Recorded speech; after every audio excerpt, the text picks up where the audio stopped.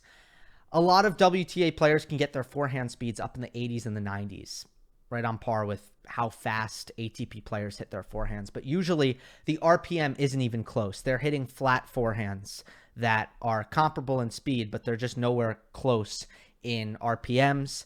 And Iga is hitting a forehand with a level of spin and speed in combination that is just unparalleled. It gives her that high margin aggression that very few possess.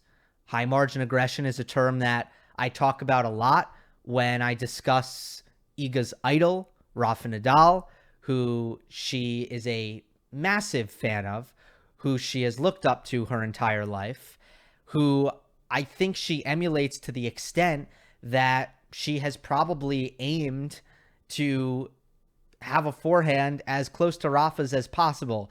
And she's done a damn good job of achieving that. It's about racket speed mainly. That's what creates weight of shot. Now you have how heavy is your racket? How heavy are you as a human? What is your tension, your string technology? All that comes into play. But the main component is how fast are you swinging? And Iga has developed her racket speed on the forehand side in a way that I have not really seen any WTA player do so. And her forehand will probably have a permanent effect on where the bar is set in elite women's tennis, because players are going to need to push themselves to get on her level, because it's what she has right now is such a massive advantage over everybody else. The only thing players can do is start to ask a little bit more of themselves when it comes to what they're generating off that forehand long term.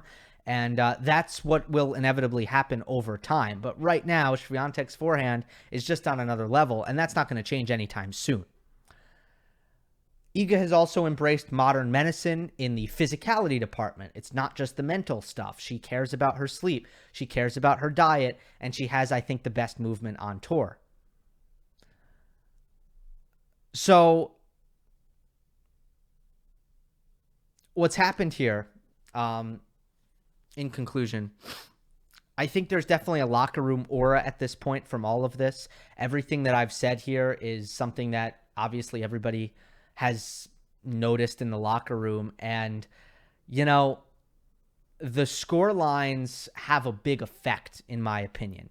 Let me just read her finals, her recent finals, and let's go since the 2020 Roland Garros final when she beat Sonia Kenin. That was 6-4, 6-1. Then it was 6-2, 6-2, 6-love, 6-love, 6-2, 6-love, 6-4, 6-1, 6-4, 6-love, 6-2, 6-2, 6-2, 6-2, and 6-1, 6-3 today. I can't imagine that players are not taking the court against Iga Swiatek, hoping that they don't get embarrassed, which is a terrible, terrible mindset to have. But it is human, because she is embarrassing so many of her competition on a match-to-match basis. How could you not be fearful that that is going to happen to you? And that aura is going to have an effect where not only does she bring a high level to begin with, it's going to make her opponents play worse. So that's a dynamic to look out for as she moves forward. Next up for Świątek, obviously the grass. The channel double will be a very exciting challenge for her. I was immediately excited after thinking about what was next at the prospects and the intrigue involved in if she's going to be able to do that. It's one of the hardest things to do in tennis. The grass is going to give some of the players who serve bigger than her, which are plenty of players, a much bigger advantage than the clay would, which kind of neutralizes that effect. And it's going to be, I think, a challenge for Iga that is going to deliver more suspense in general. And I'm looking forward to see if she can do it. But for now, congratulations to Iga and her fans on major number 2. And one of the most dominant clay court seasons, if not the most dominant clay court season I have ever seen. Hope you enjoyed. Don't forget to subscribe. I'll see you next time.